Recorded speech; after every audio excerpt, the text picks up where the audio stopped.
자, 오늘 이제 우리가 하이델베르크 여리문답 이제 29번, 30번을 할 차례입니다. 우리가 이 하이델베르크 여리문답의 29번에 30번은 사도신경 중에서 이제 성자 예수님에 관한 이야기로 들어가는 내용이죠.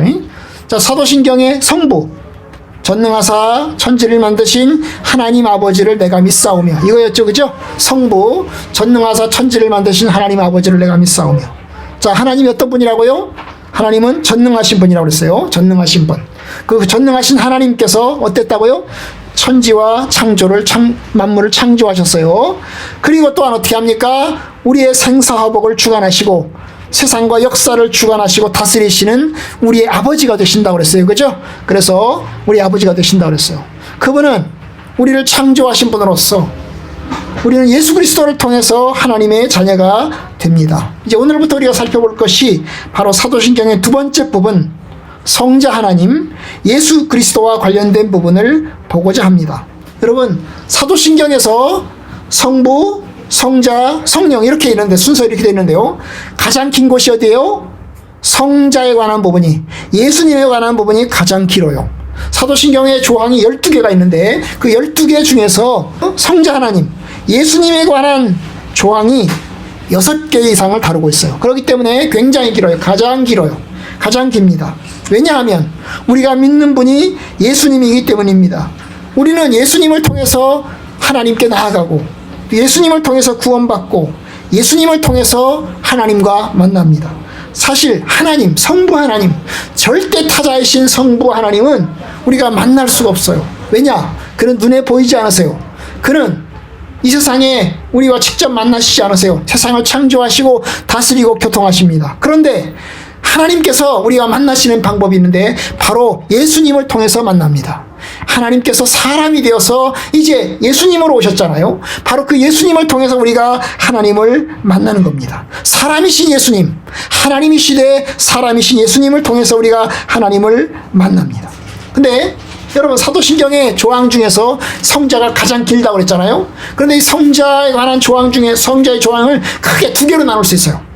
크게 두 개로 나눌 수가 있는데요. 그것이 뭐냐면 하나는 인격, 다 같이 합시다. 인격. 예수님이 누구시냐? 예수님이 누구시냐 하는 인격에 관한 부분이 있어요. 인격에 관한 부분이 있어요. 그 다음에 두 번째가 뭐냐면 다 같이 합시다. 사역. 다 같이 사역. 아니, 사역이 뭐 일. 예수님이 무슨 일을 하셨냐? 예수님이 무슨 일을 하셨냐 하는 거예요. 자, 바로 그것이 사도신경의 이제 예수님에 관한 부분에서 두 개로 나눠져요. 첫째, 인격. 그 다음에 예수님의 사역. 예수님은 누구시냐? 이 두 개가 사도신경 속에 있는 겁니다. 우리가 이제 그걸 우리가 차근차근 다룰 텐데요. 오늘은 그 중에서 인격을 볼 거예요. 인격도 이제 오늘 다 다루지 않고 이제 나눠서 좀 다룰 건데, 사도신경이 이렇게 돼 있잖아요. 그 외아들 우리 주 예수 그리스도를 믿사오니, 이렇게 돼 있거든요. 그 외아들 우리 주 예수 그리스도를 믿사오니, 이게 인격에 관한 부분이야. 이는 성령으로 잉태하사 동정녀 마리아에게 나시고 어쩌고저쩌고 해가지고 저리로서 산자와 죽은 자를 심판하러 오시리라. 거기까지가 예수님이 사역이야. 인격이 있고요. 그 외아들 우리 주 예수 그리스도를 믿사오니, 이게 인격이고, 예수님이 누구시냐 하는 부분을 보여주는 게 바로 이 인격. 그 외아들 우리 주 예수 그리스도를 믿사오니고, 그 다음에 그가 무슨 일을 하셨냐? 이는 성령으로 잉태하사 동정녀 마리아에게 나시고 어쩌고저쩌고 해가지고 저리로서 산자와 죽은 자를 심판하러 오시다. 이게 이제 예수님의 사역, 그가 하신 일을 보여주는 대목입니다. 그래서 이 두 개로 나눠지는데, 여러분, 여기 뭐 사도신경의 인격에 관한 조항을 보면 그 외아들 우리 주 예수 그리스도를 믿사오니, 여기에 4개가 들어있어요. 4개가. 자, 그 외아들. 그분이 누구라고요? 예수님이 누구라고요? 하나님의 외아들이라고, 하나님의 독생자라고, 여기에 그 외아들이라고 하는 부분이고, 그 다음에 그건 또 다를 거예요. 자, 그 외아들 우리 주님이라는 거예요. 주님. 예수님이 누구시라고요? 우리 주님이라고요. 주님이 뭐예요? 우리의 통치자, 우리의 주관자, 그런 뜻이에요. 우리의 주님, 우리의 통치자, 주관자이신, 우리의 주이신 분, 우리 주 예수가 뭐예요? 예수가 사실 보통 명사예요. 그냥 창국과 같은, 그 다음에 우리 솔비와 같은, 솔비 이름 귀약한 기할까? 솔비라는 이름은 많지 않을 것 같아.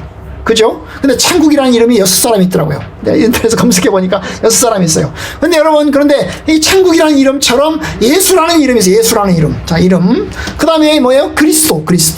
예수가 바로 그리스도라는 거예요. 그리스도. 그래서 이 4개가 좋아해서 그 외아들, 우리 주, 예수, 그리스도. 이 4개가 예수님의 인격, 그분이 누구신가를 보여주는 대목입니다. 그 다음부터 시작하면 이는 성령으로 잉태하사 동정녀 마리아에게 나시고 그 다음 어쩌고저쩌고 해가지고 저리로 산자와 죽은 자를 심판하러 오시리라. 거기까지가 예수님이 하신 일, 도대체 무슨 일을 하셨냐 하는 것을 이제 보여주게 될 겁니다. 자, 오늘은 이제 그 중에서 이 예수님의 인격 중에서 4가지가 있다고 했잖아요. 4가지. 뭐라고? 첫째가 뭐라고요? 그 외아들. 그 다음에 2번째 뭐라고요? 우리 주. 3번째 뭐라고요? 예수. 4번째 뭐라고요? 그리스도. 자, 다시. 자, 첫 번째. 큰 소리로 여러분 큰 소리 해봐요. 다 같이. 난 안 할 테니까 큰 소리로 다 같이 시작. 첫째 그 외아들. 둘째 우리 주. 셋째 예수. 넷째 그리스도. 자, 요 4가지가 있다고 그랬어요. 자, 4가지 중에서 오늘 예 뭐예요? 그 중에 하나를 오늘 보고자 하는 겁니다. 바로 그 요 하이델베르크 요리문답은 그 4가지 중에서 우리의 사도신경 조항은 그 외아들이 가장 먼저인데 이 하이델베르크 요리문답은 4개 중에서 세 번째 거 예수를 제일 먼저 다뤄요. 그래서 우리 생각에는 그 외아들을 먼저 다룰 것 같은데 사도신경 조항은 뭘 먼저 다룬다고요? 예수. 세 번째 것인 예수를 제일 먼저 다루는 걸로 돼 있어요. 자, 그래서 그걸 오늘 보고자 합니다. 자, 주보에 보시면 29번.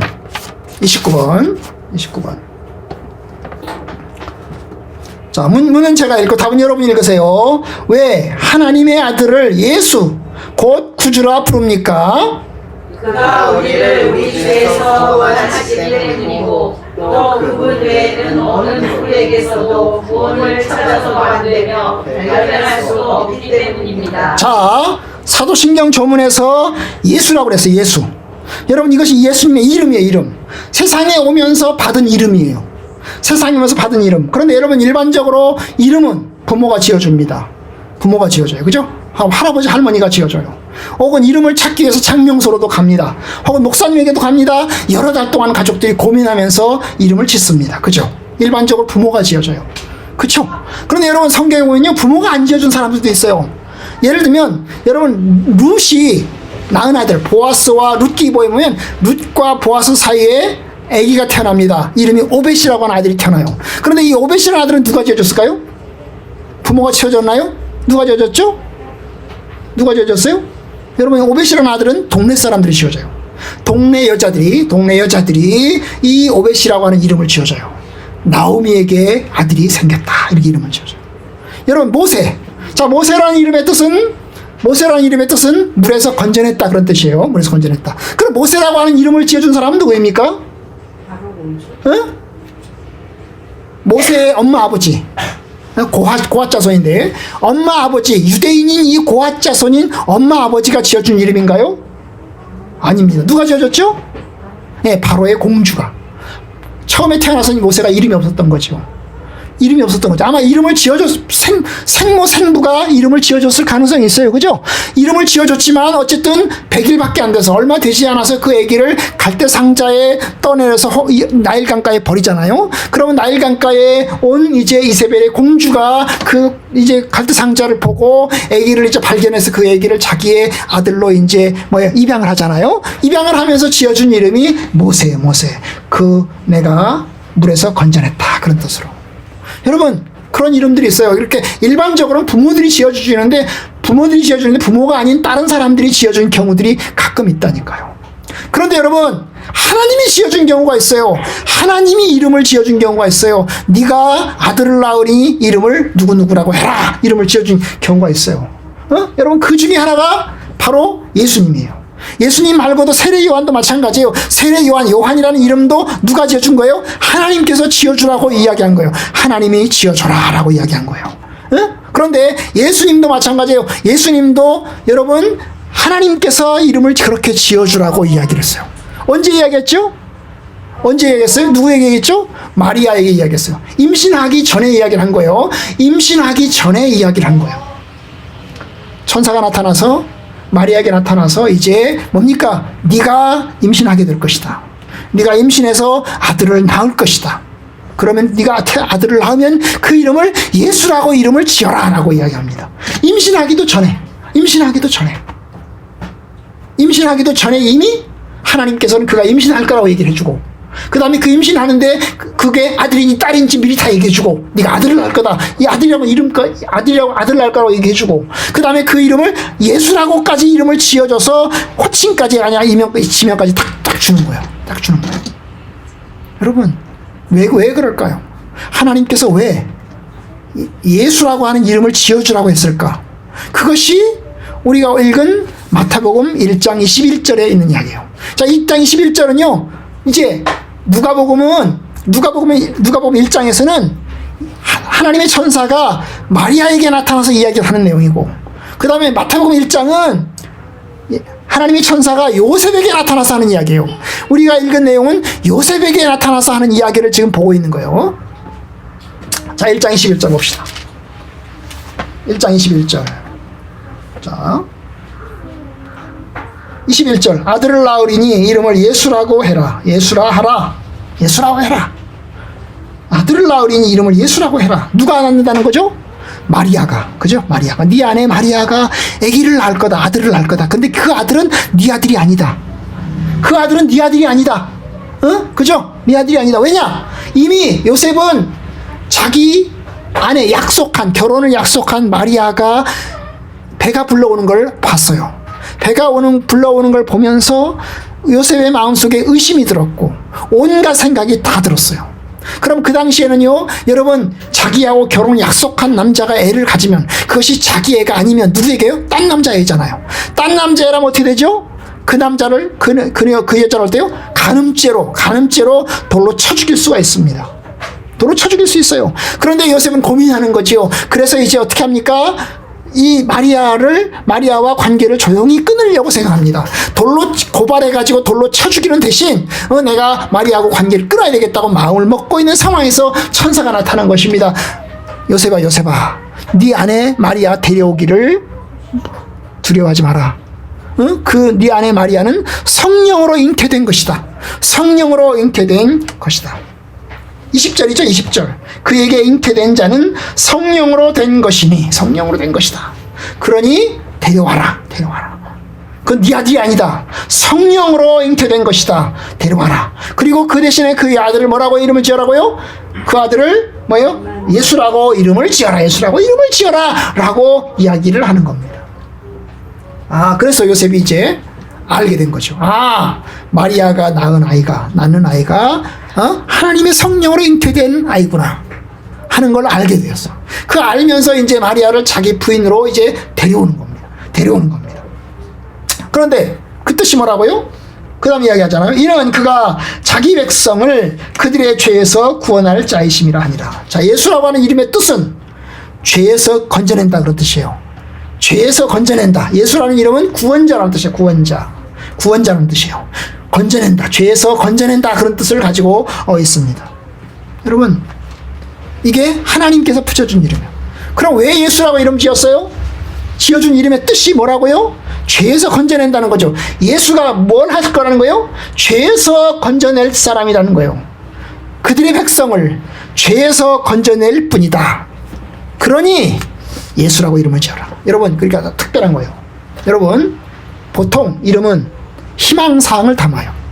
부모의 신앙 고백과 희망사항을 담아서 이름을 지어요. 저희는 이제 우리 큰 아이들을 이제 이름을 지어줄 때 주은이, 주영이라고 이름을 줬어요. 주님의 은혜다. 우리의 신앙 고백이죠. 이 아이를 주신 것이 하나님의 은혜다. 주은이. 그 다음에 주의 영광, 주영이. 주의 영광 왜요? 하나님, 이 아이가 하나님의 영광을 위해서 살게 하여 주옵소서. 그런 뜻에서 우리는 주영이라고 이름을 지었어요. 자, 그 다음에 이제 둘째 애들이 들어왔어요. 시은이, 시영이. 우리가 이름을 고민했어요. 고민하면서 생각했어요. 시영이, 시은이. 시영이는 무슨 뜻이에요? 시영이. 시영이는 영광이 나타나다 그렇죠. 시자, 보일 시자요. 영광이 보인다는 거죠. 하나님, 참으로 이 아이에게 하나님의 영광이 보입니다. 시은이, 뭐예요? 은혜가 보입니다. 주의 은혜가 보입니다. 그래서 이제 그런 이름의 뜻을 이름을 담았어요. 여러분, 이게 우리 부모의 신앙 고백이 이름 속에 들어가 있는 거죠. 물론 여러분들의 어떤 자녀들은 이제 가족의 이제 이게 서열에 따라서, 그죠? 뭐 돌림자를 써가지고 이제 이름을 지어주기도 합니다. 여러분, 우리는 쟤는요, 시영이라고 하는 이름을 지어주고서 친척들 욕 많이 먹었어요. 왜냐? 제 조카 이름이 제주도에 시영이가 있거든요. 시영이가 있거든요. 그 시영이가 그러더라고요. 제주도에 시영이가 그러더라고. 아니, 왜 내가 시영인데 왜 시영이라고 이름을 짓냐고. 이름 바꾸면 안 되냐고 그러더라고요. 그래서 한자는 좀 다르니까 양해해달라 내가 부탁을 했어요. 여러분, 이게 신앙 고백이죠. 여러분, 일반적으로 이름 속에는 부모의 신앙 고백과 부모의 바람이 그 속에 들어있습니다. 너는 이런 아이가 되거라. 이런 사람이 되거라. 이런 사람이 되기를 바란다. 이런 뜻에서 이름을 짓잖아요. 그죠? 물론 옛날에 뭐 제 동생 이름이 뭐라고 하세요? 영자. 제 동생 이름 뭐라고? 영자예요. 영자, 순자 뭐 이러잖아요. 그죠? 이거는 그야말로 뭐 조금 좀 그래. 그죠? 근데 여러분, 우리 부모의 바람이 그 이름 속에 들어있어요. 그런데 여러분, 그건 바람이지 실제는 아니잖아요. 여러분, 좋은 이름을 가지고 있지만 개망난이로 살아가는 사람도 있어요. 그죠? 부모는 야, 너는 좋은 이름을 내가 물려준다. 너는 좋은 사람이 되거라. 아주 훌륭한 사람이 되거라. 그러면서 이름을 지어줬는데요. 실제 삶은 완전히 개망난이로 살아가는 사람이 있어요. 그런데 이름은 아주 개떡 같아요. 이름은 아주 개망난이처럼 이름을 지어놨어요. 별 볼 일 없는 이름을 지어놨어요. 그런데 참 성실하고 신실하게 살아가는 사람도 있어요. 그죠? 또 어떤 사람은 이름처럼 살아가는 사람도 있어요. 좋은 이름을 받아서 그 좋은 이름답게 살아가는 사람들도 있어요. 가급적이면 자기 이름의 뜻만큼 살아가면 좋겠어요. 살아가면 좋겠어요. 근데 여러분, 예수라는 이름은 누가 지어줬다고요? 하나님께서 이름을 지어줬어요. 왜 지어줬다고요? 이는 자기 백성을 그들의 죄에서 구원할 자라. 그래서 구원자라고 이름을 지어줬어요. 근데 그것은 바람이 아니에요. 하나님의 바람이 아니에요. 우리의 소원이나 우리의 신앙 고백이나 우리의 바람이 아니에요. 이건 뭐예요? 그 이름대로 살아갈 거라는 거예요. 하나님께서 예수에게 예수라고 이름을 지어라라고 이야기한 것은 뭐예요? 그 이름대로 살아가기를 바란다라는 뜻에서 이름을 지어준 게 아니고 뭐예요? 그렇게 살아가게 될 것이다 라고 하는 뜻에서 이름을 지어준 거예요. 그렇게 살아갈 운명이다 라고 하는 뜻에서 이름을 지어준 거예요. 그럼 그게 예수님의 이름이에요. 바람이 아닙니다. 바람이 아니에요. 이는 그가 자기 백성을 그들의 죄에서 구원할 자임이라. 그는 자기 이름처럼 살아가게 될 것이다. 그는 이런 삶을, 자기 백성을 죄에서 건져내는 구원자의 삶을 살아가게 될 것이다 하는 하나님의 약속이 그 속에 들어있는 것입니다. 여러분, 그 이름만큼 예수님은 그렇게 살았습니다. 다른 사람을 죄에서 구원하기 위해서, 그들의 백성을 죄에서 구원하기 위해서 그는 이 세상에서 십자가에 못 박혀 죽으셨습니다. 그리고 부활하셨습니다. 그는 이름대로 살았습니다. 이름만큼 살았습니다. 자기 백성을 저희 죄에서 건져낸다. 그 죄의 백성에서 건져내기 위해서, 그 죄에서 건져내기 위해서 그는 십자가에 못 박혀 죽으시는 죽음의 길로 걸어갑니다. 십자가의 길로 걸어갑니다. 그리고 그 십자가의 길을 통해서 사람들을 건져내고 구원하는 일을 합니다. 여러분, 그것이 예수님이십니다.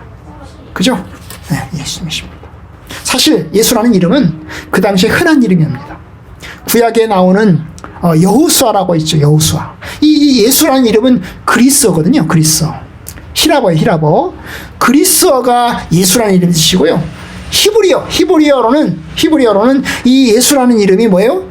여호수아. 그래서 구약에 보면 모세 다음이 여호수아잖아요. 여호수아라는 이름이 바로 이 뭐예요? 예수라는, 그리스어의 예수라는 말과 같은 말이에요. 영어로 뭐라고 그러죠? 지저스라고 그러잖아요. 영어로 지저스. 그죠? 지저스. 그러니까 여호수아, 그 다음에 예수, 그 다음에 지저스. 같은 거예요. 다 같은 거예요. 그런데 여러분, 그 다음에 또 구약 성경에 또 있어요. 뭐냐면 이 예수아라고 있어요. 예수아. 여호수아하고 예수아하고 비슷한 것 같죠. 근데 이게 뭐가 다르냐면 히브리어는 이게 원래 모음이 없어요. 히브리어는 자음만 있어요. 자음만.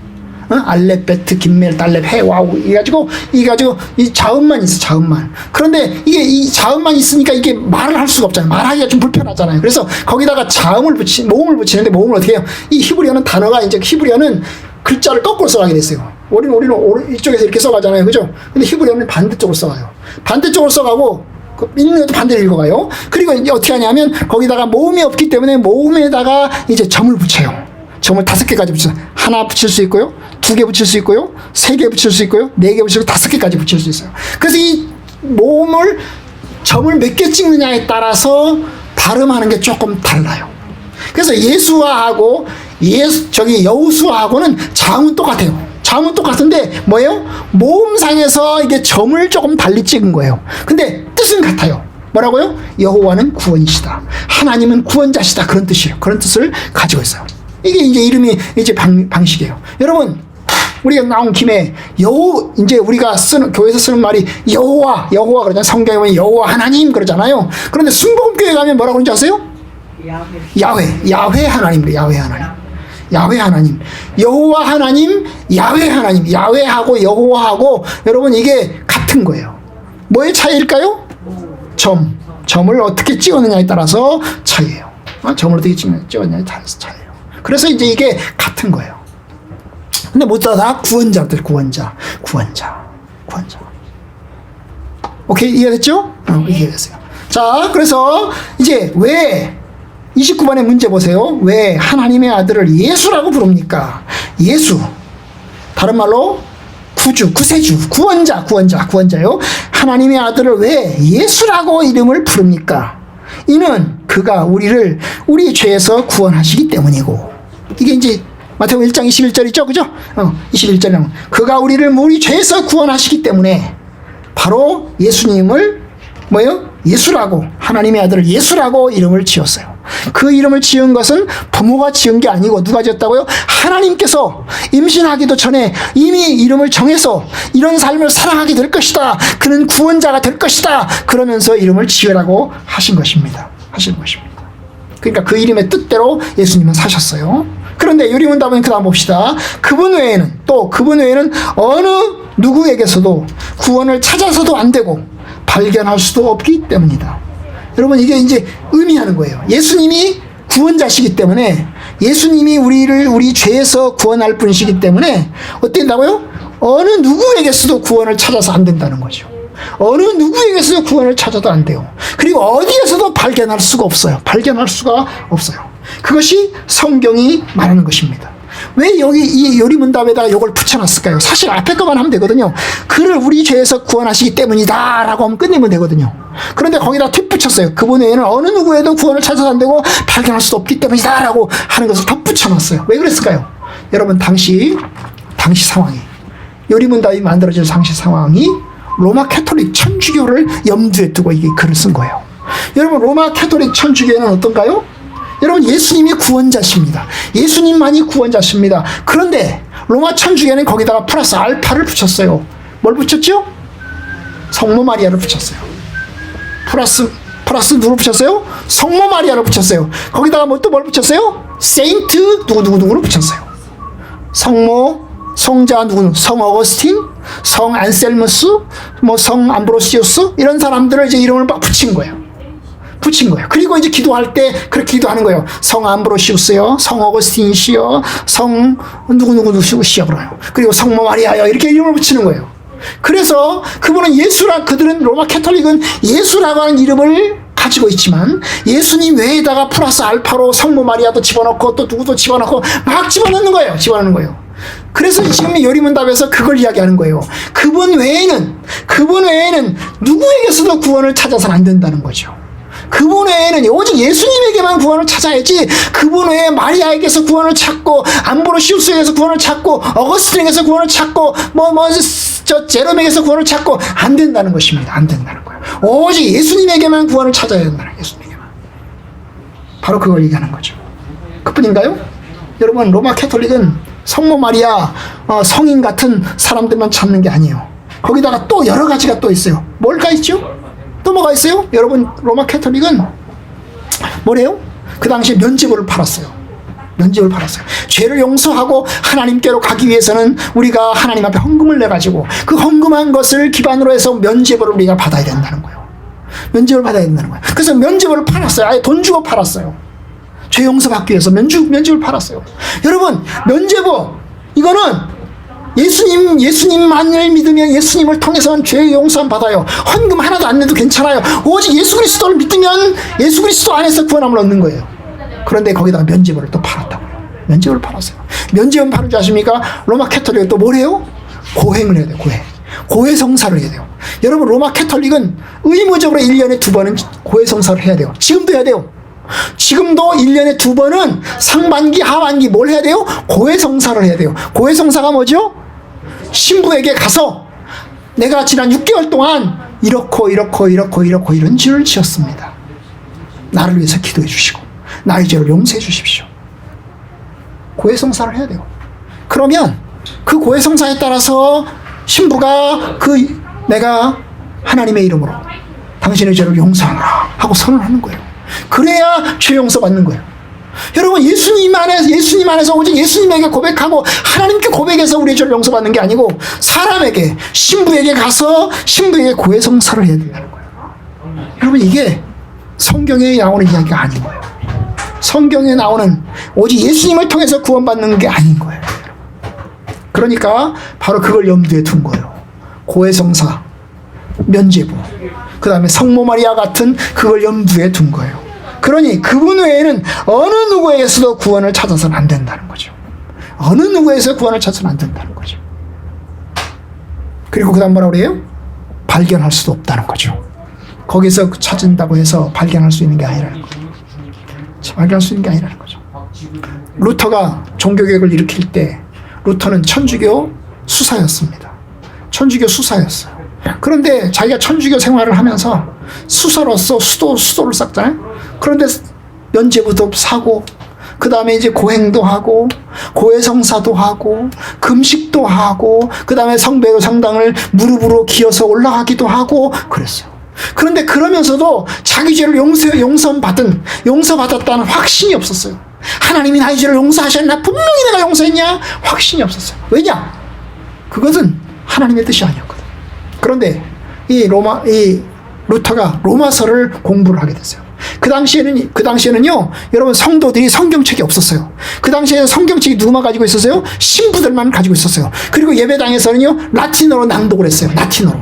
독일 사람인데 라틴어로 낭독을 하는 거예요. 그러면 독일 사람들이 알아들어요? 못 알아들어요? 못 알아듣는 거예요. 마치 여러분 영어 쓰는 거랑 똑같은 거예요. 샤라샤라 하는 거 똑같은 거예요. 못 알아들어요. 그런데 이 루터가 라틴어를 공부를 해서 라틴어를 공부를 해가지고 그 라틴어로 이제 성경을 직접 어떻게 구해가지고 읽기 시작하는 거예요. 근데 성경을 읽으면서 시편을 읽기 시작하고 그 다음에 로마서를 읽기 시작하는 거예요. 그런데 시편을 읽으면서 로마서를 읽으면서 이 마음속에 특별히 우리가 읽고 있는 이번 달에 외우는 거예요. 로마서 1장 16절. 로마서 1장 16절. 이 복음은 모든 믿는 자에게 구원을 주신 하나님의 능력이 되리라. 첫째는 유대인에게요, 그리고 헬라인에게요. 이 말씀을 이 루터가 받아들이면서 복음이 구원을 주신 하나님의 능력이구나. 복음이 바로 이 로마서 1장에 말하는 복음은 바로 예수 그리스도인데, 예수 그리스도 그분이 우리에게 구원을 주신 하나님의 능력이 되는구나. 그걸 확신하면서 예수 그리스도만을 내가 믿어야 되겠다. 예수 그리스도만을 내가 받아들여야 되겠다. 그래가지고 오직 예수. 그 다음에 또 오직 성경. 성경에 있는 말씀을 들어야 되는 거구나. 성경에 있는 이야기를 들어야 되는 거구나. 오직 성경을 받아들인 거예요. 여러분, 그렇게 해서 루터가 자유함을 얻었어요. 바로 마찬가지예요, 여러분. 우리가 예수님을 통해서만 구원함을 얻을 수 있어요.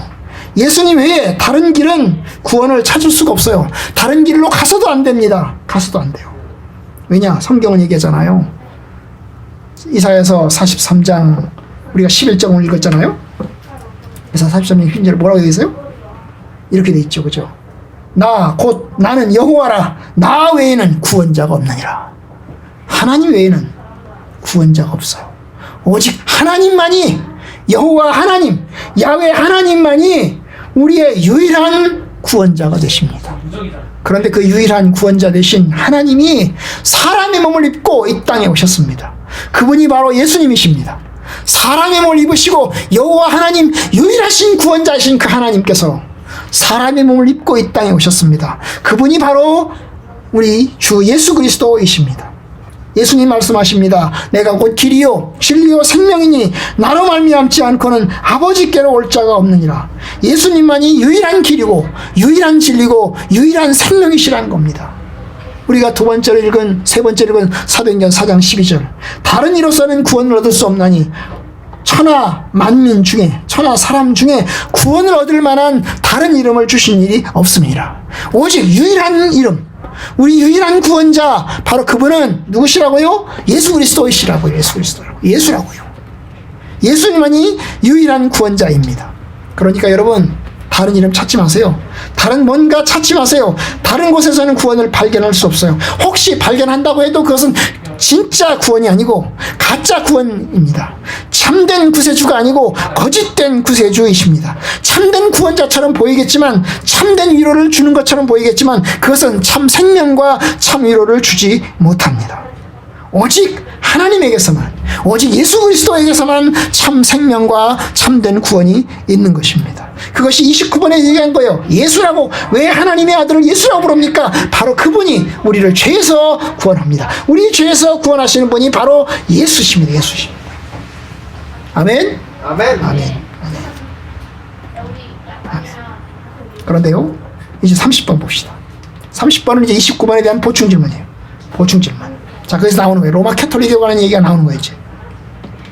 그렇다면, 자신의 구원과 복을 성인들이나, 이 성인은 천주교에서 얘기하는 그 성 누구누구, 성모 마리아 이런 걸 얘기하는 거예요. 자, 자신의 구원과 복을 성인들이나, 자기 자신이나, 다른 데서 찾는 사람들도 유일한 구주이신 예수를 믿는 것입니까? 아닙니다. 그런 사람들은 말로는 유일한 구주이신 예수를 자랑하지만 행위로는 부인하는 것입니다. 예수가 완전한 구주가 아니든지 아니면 참된 믿음으로 이 구주를 영접한 사람들이 그들의 구원에 필요한 모든 것을 그에게서 찾든지 둘 중에 하나만 사실입니다. 네, 자, 요 얘기가 나오는 이유가 바로 천주교 때문이라고 했죠. 요 얘기가 성인 나오잖아요. 성인. 천주교 때문인 거예요. 성인. 성 누구. 그 다음에 뭐예요? 선행, 공로, 고행, 고해성사. 뭐 이런 것 때문이에요. 이런 것 때문이에요. 그래서 이런 것 때문에 얘기하는 거예요. 지금 우리의 구원과 복을 오직 예수를 믿는다고, 예수님 안에서 구원받는다고 했는데, 성인들에게서 찾는 사람들이 있다는 거죠. 자기 자신에게 찾는 사람이 있고 다른 데서 찾는 사람들이 있다는 거죠. 바로 이런 사람들이 예수를 믿는 거냐라고 질문하는 겁니다. 그것에서 아니라는 겁니다. No, 아니다. 그런 사람들은 말로는 유일한 구주신 예수를 자랑하지만 행위로서는 부인하는 겁니다. 자, 이런 사람들은요, 불신자가 아닙니다. 오해하지 마세요. 여기서 이야기하는 사람들은 불신자들이 아닙니다. 예수 안 믿는 불신자, 교회 밖에 있는 사람들이 아니에요. 그 당시 이 중세 사회는요, 모든 사람들이 교회와 관련되어 있어요. 모든 사람들이 기독교인이라고 해도 과언이 아니에요. 그 당시에는요, 성주가 어떤 종교를 믿느냐에 따라서 그 성에 살고 있는 모든 사람들은 그 종교를 믿어야 돼요. 여러분, 성주가 중요해요. 성주가 나는 천주교를 믿는다. 그러면 그 마을에 살고 있는 모든 사람들은 그 천주교를 믿어야 돼요. 나는 개신교를 믿는다. 그럼 모든 사람들이 다 개신교를 다 믿어야 돼요. 그런 시대예요. 성주가 중요한 시대예요. 성주에 따라서 사람들이 종교를 결정하던 시대예요. 결정하던 시대입니다. 그리고 얼마나 중요해요. 성주가 얼마나 중요해요. 그죠? 하이델베르크 여름문답은 하이델베르크 성주가 내가 천주교를 믿을 건가 개신교를 믿을 건가 고민하는 가운데서, 여러분, 그런 가운데서 하나님의 말씀의 뜻을 찾아서 내가 이걸 믿어야 되겠구나 라고 고백하는 것이 하이델베르크 여름문답이에요. 그래서 내가 천주교를 믿지 않고 내가 개신교를 믿어야 되겠다라고 고백한 것이 하이델베르크 여름문답인 것입니다.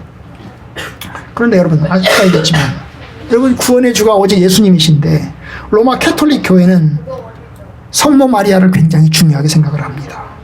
선행을 중요하게 생각을 하고, 고행을 중요하게 생각하고, 금식하는 걸 중요하게 생각하고, 고해성사를 중요하게 생각하고, 그 다음에 면죄부, 돈 주고 면죄부를 사는 것을 중요하게 생각을 합니다. 지금도 면죄부는 그렇게 중요하게 생각하지 않지만 다른 건 지금도 중요하게 생각을 해요. 지금도 선행 중요하게 생각하고, 고행 중요하게 생각하고, 지금도 고해성사 중요하게 생각하고 성모 마리아 중요하게 생각을 합니다. 그럼 왜 성모 마리아일까요? 이런 거예요. 여러분, 예수님한테 직접 이야기하려고 하니 예수님이 좀 안 달아줄 것 같아요. 그럼 누구한테 해야 되죠? 예수님의 어머니 마리아에게 하면 좀 잘 들어줄 것 같아요. 그랑 비슷한 겁니다. 여러분, 구약 성경에 보면 아도니아가 있습니다. 아도니아가 이 다윗 왕의 아들이죠. 다윗의 아들입니다. 다윗의 아들 장남이에요. 이 장남이 아들이어서 이 사람이 왕이 됐어야 합니다. 그런데 다윗이 자기 왕위를 누구에게 물려줘요? 솔로몬에게 물려주잖아요. 솔로몬에게 물려줍니다. 이 아도니아는 그것이 굉장히 불만이에요. 내가 왕의 자리를 차지해야 되는데 동생 솔로몬에게 물려줬다는 것이 굉장히 불만이었어요. 그래서 이제 어느 날 이 아도니아가 솔로몬의 어머니를 찾아갑니다. 솔로몬의 어머니 이름 뭐죠? 밧세바죠. 솔로몬 어머니를 찾아갑니다. 그리고 이야기합니다. 원래 이 자리는 왕자리를 내가 차지했어야 되는데 동생 하나님께서, 아버지께서 왕자리를 솔로몬에게 물려주었습니다. 내가 받아들이지요. 그 대신 솔로몬 왕께 제가 부탁이 하나 있습니다. 어머님, 그것을 솔로몬에게 잘 전달해 주시기 바랍니다. 뭐야? 네, 다윗 왕이 죽기 직전까지 모셨던 그 여자 허락해 주세요. 원래 왕을 끝까지 모셨던 시녀는 원래 왕이 부인이잖아요. 그죠? 그럼 다윗 왕의 부인이잖아요. 그런데 이 수냄 여자 아비삭은 굉장히 젊어요. 굉장히 이쁜 여자예요. 그래서 이제 아도니아가 내가 이 여자를 내가 부인으로 맞이하고 싶습니다. 그런데 직접 솔로몬에게 이야기하자니 좀 껄끄럽고, 그래서 솔로몬이 어머니한테 찾아가서 얘기를 한 겁니다. 그래서 이제 솔로몬의 어머니가 이제 알았다고, 내가 들어주겠다고, 내가 우리 아들한테 솔로몬한테 얘기해가지고 내가 들어주도록 하겠다고 약속을 했어요. 그리고 솔로몬을 찾아갔습니다. 아들아, 내가 아도니아에게 부탁을 하나 받았다. 부탁 들어줘라. 뭐냐? 저기 뭡니까? 내가 엄마 소원이면 내가 다 들어드리겠습니다. 도대체 뭡니까? 그랬더니 아도니아한테 그 수냄 여인 아비삭을 좀 부인으로 좀 줬으면 좋겠다. 네가 좀 동의해줘라. 라고 솔로몬에게 부탁을 했어요. 솔로몬의 엄마 밧세바가 솔로몬에게 부탁을 했어요. 여러분, 일반적으로 엄마가 그렇게 부탁하면 아들이 들어줘야 되잖아요. 그죠? 그런데 솔로몬 들어줬을까 안 들어줬을까요? 안 들어줬어요. 왜냐? 그것은 반역죄를 짓는 거랑 똑같다고 솔로몬이 인식을 한 겁니다. 아니, 어머님, 차라리 왕 자리를 아도니아한테 물려주라고 하시죠. 내가 왕인데, 야, 네 왕 자리를 형이 좀 받으면 좋겠다라고 이야기하시죠. 왜 그렇게 안 하십니까? 차라리 왕 자리를 형한테 주라고 하십시오. 그러면서 솔로몬이 화가 나서 엄마의 부탁을 뿌리치고, 엄마의 간청을 뿌리치고 어떻게 합니까? 아도니아를 죽여버립니다. 아도니아를 죽여요. 여러분, 이게 성경에 나온 이야기예요. 여러분, 근데 여기서 보면 엄마가 아들한테 부탁하잖아요. 껄끄러운 부탁을 직접 못하니까 엄마를 통해서 내려가는 거야. 이게 성모 마리아하고 똑같은 거야. 예수님한테 직접 부탁하고 직접 이야기할 걸 좀 껄끄러우니까 성모 마리아에게 하면 성모 마리아가 더 잘 들어줘서 잘 설득해 주겠지, 이런 거지요. 여러분, 그래서 성모 마리아를 중요하게 생각해요. 그럼 천주교 성모 마리아 얼마나 중요하냐? 여러분, 성모 마리아는 첫째, 죄가 없다는 거예요. 예수님만 죄가 없는 게 아니라 성모 마리아도 죄가 없다는 거예요. 굉장히 중요한 교리입니다. 성모 마리아 무죄설.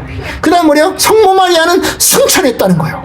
여러분, 성경에서 승천했다고 나와 있는 사람은 세 사람이에요. 딱 세 사람. 누구요? 엘리야하고, 누구요? 에녹하고, 그 다음 예수님 3명만이에요. 3명. 이 3명만 성경에서 승천한 걸로 기록이 되어 있어요. 그런데 천주교는 성모 마리아 승천서를 이야기를 해요. 성모 마리아 승천서. 성모 마리아가 승천했다는 거예요. 하나님의 어머니, 그는 승천했다. 죄가 없으시고, 그는 죽을 때까지 처녀로 살았고, 심지어 요셉과 결혼한 다음에 처녀로 살았고, 그리고 그는 자식을 낳지 않았고, 그냥 무죄 죄 없이 평생 동안 처녀로 살다가 그는 하늘나라에 승천해서 올라갔다. 이게 천주교에서 이야기하는 성모 마리아 승천설과 무죄설입니다. 얼마나 중요한지 몰라요.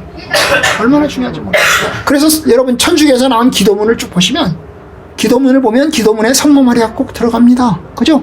성모 마리아요, 성모 마리아요, 성모 마리아요. 들어갑니다. 성모 마리아가 예수님만큼이나 중요하고, 아니 예수님보다 더 중요하고 더 고귀한 존재까지 되었습니다. 여러분, 이건 예수 믿는 겁니까? 아니죠. 예수 믿는 게 아니에요. 그런 사람들은 말로는 구주이신 예수를 자랑하지만 그러나 행위로서는, 실제 삶으로서는 부인하는 것입니다. 부인하는 것입니다. 그렇기 때문에 어떻게 돼요? 예수가 완전한 구주가 아니든지, 예수님만이 안 되겠다, 예수님의 성모 마리아가 필요하고 예수님의 고해성사가 필요하고 예수님만이 뭐가 필요하다면 예수님만이 완전한 구원자가 아니라는 거예요. 예수님만이 구원자가 아니든지, 아니면 참된 믿음으로 이 구주를 영접한 사람들이 그들의 구원에 필요한 모든 것을 오직 예수에게만 찾든지 둘 중에 하나여야 한다라고 하는 것입니다. 그것이 사실이라고 하는 것입니다. 여러분, 우리는 개신교는 오직 예수를 주장합니다. 오직 예수만이 우리의 구원자시고 오직 예수만이 우리의 생명의 주님이심을 고백하는 겁니다. 그러므로 이제 그리스도 예수 안에서는 결코 정죄함이 없나니, 성모 마리아 안에서는 정죄함이 없나니가 아니고 오직 예수 그리스도 안에서는 정죄함이 없나니, 그렇게 얘기합니다. 그러므로 자기를 힘입어 하나님께 나아가는 자들은 온전히 하나님께서 구원하실 수 있다라고 얘기합니다. 오직 예수 그리스도를 통해서만 힘입어서 하나님께 나아가는 자를 하나님이 구원하십니다. 성모 마리아를 통해서 나아가는 자를 주님이 구원하시는 게 아니라 오직 예수님을 통해서 나아가는 사람만 구원하시는 겁니다. 그러니 여러분, 예수 그리스도만이 우리의 주님이십니다. 우리의 필요한 모든 것을 그분에게 찾고 오직 그분에게만 아뢰어서 나가야 됩니다. 그 아들 예수의 피가 우리를 모든 죄에서 깨끗하게 하실 것이요, 예수님의 피가 우리를 모든 죄에서 깨끗하게 하실 것입니다. 그러니 여러분, 오직 그분에게만 구하셔야 됩니다. 오직 예수님에게만 찾으셔야 됩니다. 그런데 이게요, 쉬운 것 같은데요, 굉장히 어려운 겁니다. 오직 예수님에게만 찾는 것이 쉬운 것 같은데 굉장히 어렵습니다. 왜냐하면 예수님만을 찾으려면 다른 건 다 내려놓고 다 포기해야 되거든요. 여러분, 우리 삼국사회에서 유교와 제사를 믿던 사람들이 예수를 믿는 것이 어려울까요? 쉬울까요? 굉장히 어렵습니다. 사실 예수 믿는 건 쉬워요. 예수만 믿는 거는 쉬워요. 오직 예수 그리스도만 신뢰하는 것이니까 쉬운 것 같죠. 그런데 그 예수를 믿으려면 어떻게 돼요? 자기가 이제까지 믿어왔던 것, 이제까지 가져왔던 것을 다 버려야 돼요. 다 버리는 것이 어려운 거예요. 다 버리는 것이 어렵기 때문에 믿는 게 쉬운 거예요. 어떤 부자가 예수님을 찾아왔어요. 내가 어떻게 해야 구원을 받겠습니까? 어떻게 해야 내가 영생을 얻겠습니다? 하나님의 계명을 지켜라. 네, 제가 계명을 다 지켰습니다. 이제 내가 더 뭘 해야 됩니까? 알았다. 그럼 네가 가서 네가 가지고 있는 모든 재물을 다 팔아 가난한 사람들에게 다 나눠주고 나에게 와라. 그러면 하늘에서 보화가 있을 것이다. 그런데 이 부자는 주님께 나오지 못합니다. 왜냐? 가진 것이 너무 많았기 때문에. 그걸 포기하고 내려놓는 것이 쉽지 않기 때문에 못했던 것입니다. 마찬가지예요, 여러분. 예수를 믿고 싶어도 예수 못 믿는 사람들이 있어요. 예수를 믿고 싶은데 예수를 못 믿는 사람들이 있어요. 이게 우리나라 사람들이에요. 제사를 못 드는 사람들은 제사 때문에 예수를 못 믿어요. 저희 작은 어머님 예수 믿고 돌아가셨는데요, 예수를 왜 못 믿는 줄 아세요? 제사 때문에. 제사를 지키느라고 예수를 못 믿은 거예요. 그런데 나는 예수 믿고 싶다 그랬대. 아들 며느리한테 예수 안 믿는데 전도하러 가니까 야, 나도 예수 믿고 싶다. 그런데 참 힘드네. 그랬대. 그러다가 이제 그 제사 문제를 이제 정리를 한 거죠. 그죠? 딴 사람한테 줘버린 거죠. 그죠? 줘버리고 나니까 이제 내가 예수 믿어도 되겠다. 내가 예수 믿으려다. 그랬대요. 여러분, 이게 한국 사람. 여러분, 한국 사람이에요. 예수를 믿는 건 쉬워요. 그런데 예수를 믿으려면 버릴 게 많은 거예요. 버릴 게 많아요. 하나하나 다 정리하고 버려야 예수를 믿게 되는 거예요. 여러분, 주님은 살아계십니다.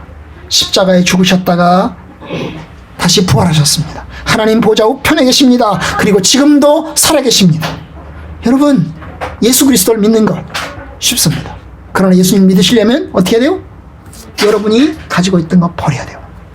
성인들이나 자기 자신이나 다른 데서 찾는 거 다 버리셔야 됩니다. 오직 그분께만 나아가야 합니다. 이제 마지막으로 한 가지 더 말씀드리고 맺으려고 합니다. 말이 나온 김에, 그러면 로마 캐톨릭 천주교는 구원이 있을까? 로마 캐톨릭 천주교는 구원이 있을까? 이게 이제 목사님들 사이에 이제 논란이 좀 있습니다. 여러분, 우리 교단의 합동측은 천주교에는 구원이 없다. 이게 우리 교단의 합동측 교리입니다. 그러면 기독교 장로회, 그들은 어떻게 할까요? 천주교에도 구원이 있다. 그들과 함께 해야 된다. 이게 기독교 장로회. 얼마나 예수를 믿는데 다를까요? 기독교 장로회는 자유주의 신학을 기반으로 합니다. 인간의 이성을 기반으로 합니다. 그런데 우리는 성경을 기반으로 합니다. 로마 캐톨릭은 구원이 있을까요? 분명히 말씀드립니다. 입으로는 예수 그리스도를 믿는다고 하면서 실제로는 공식적으로 성모 마리아와 같은 미신적인 교리를 받아들입니다. 예수를 믿는다고 하면서 여러분, 천주교 신자들 제사 지내요, 안 지내요? 제사 지냅니다. 여러분, 우상제사를 인정합니다. 예수를 믿는다고 하면서 그들은 공덕을 주장합니다. 예수를 믿는다고 하면서 고해성사를 여전히 해야 죄를 용서받는다고 이야기를 합니다. 그러니 로마 캐톨릭 교회는 구원이 없습니다. 로마 캐톨릭 교회는 이단입니다. 그러면 캐톨릭 교회 다니는 사람은 다 구원 못 받을까? 캐톨릭 교회 다니는 성도들 있잖아요. 캐톨릭 교회 다니는 모든 신자들은 다 구원 못 받을까? 여러분, 캐톨릭 교회 다니는 사람들 중에서도 정말로 자기는 천주교에 다니지만, 인간적인 관계 때문에 천주교를 다니지만, 오직 내가 예수 그리스도만을 내가 나의 주님으로 믿겠다. 나는 성모 마리아에게 기도하지 않는다. 나는 고해성사를 하지 않는다. 나는 오직 예수 그리스도에게만 주님께 죄를 고백한다. 이렇게 고백하는 사람들도 있습니다. 이런 사람들 어때요? 구원받습니다. 여러분, 아마 그런 사람들은 견디지 못할 겁니다. 이 천주교의 온갖 미신적인 교리 앞에서 내가 도대체 이게 뭘 믿고 있는 건가 너무 견딜 수가 없어서 아마 빠져나오게 될 겁니다. 그렇지 않으면 어때요? 로마 캐톨릭 교회를 향해서 그렇게 하면 안 됩니다. 이렇게 하면 하나님의 뜻에 벗어납니다. 라고 이야기하게 될 것입니다. 그 중에 한 사람이 한스 퀸입니다. 여러분, 한스 퀸이라는 분은 신학자입니다. 천주교의 신학교에서 가르치는 사람이에요. 천주교의 신학교에서 가르치는 교수예요. 그러면 거기서 뭘 가르쳐요? 천주교의 신학을 가르쳐요. 그리고 뭘 만들어내요? 천주교 신부들을 양성해내는 거야. 천주교 신부를 양성해내는 신학교에서 가르치는 이 한스 퀸. 이 사람이 이제 어떻게 합니까? 교황청을 향해서. 이 사람이 천주교 신부예요.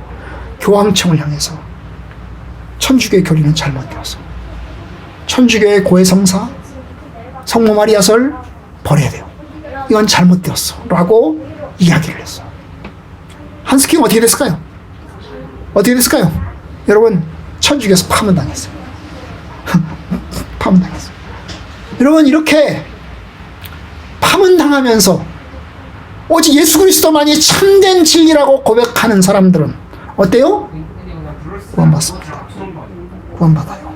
근데 사실 이렇게 결심하고 결단하고 대적하는 건 리폼드, 개혁된 길로 가는 건 쉬운 것이 아닙니다. 쉽지 않죠? 아마 못 견딜 겁니다.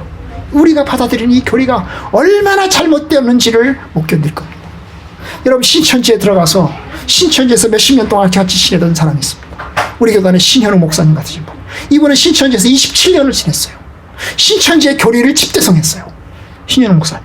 그런데 이분이 신천지에서 제2인자에 올라가서 다 보니까요, 이게 못 견디는 거예요. 신천지 교리가 잘못되었다는 것이 보이고 삶이 잘못되었다는 것이 보이니까 못 견디는 거예요.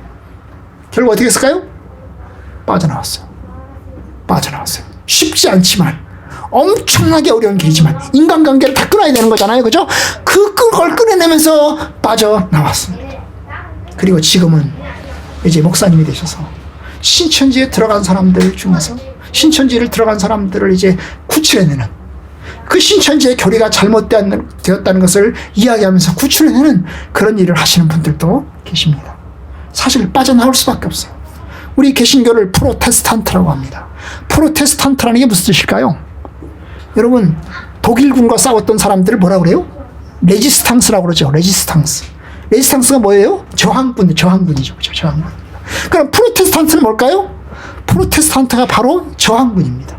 저항군요. 로마 캐톨릭의 교리에 대해서 그것이 잘못되었다고 이야기하면서 저항하고 그것을 바꿔야 되겠다고 주장했던 사람들의 모임, 이것이 프로테스탄트입니다.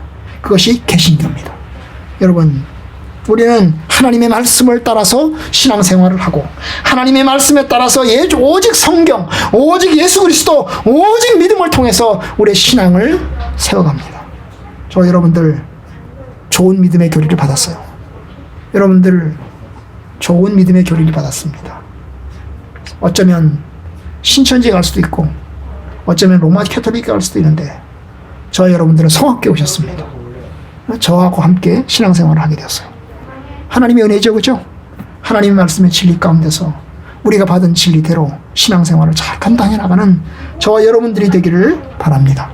하나님의 뜻 안에서 오직 예수님만을 신뢰하고 예수님만을 의지하는 가운데서 끝까지 인내하여서 하나님의 구원의 은혜, 축복의 은혜, 생명의 은혜가 넘치기를 주님의 이름으로 간절히 축원합니다.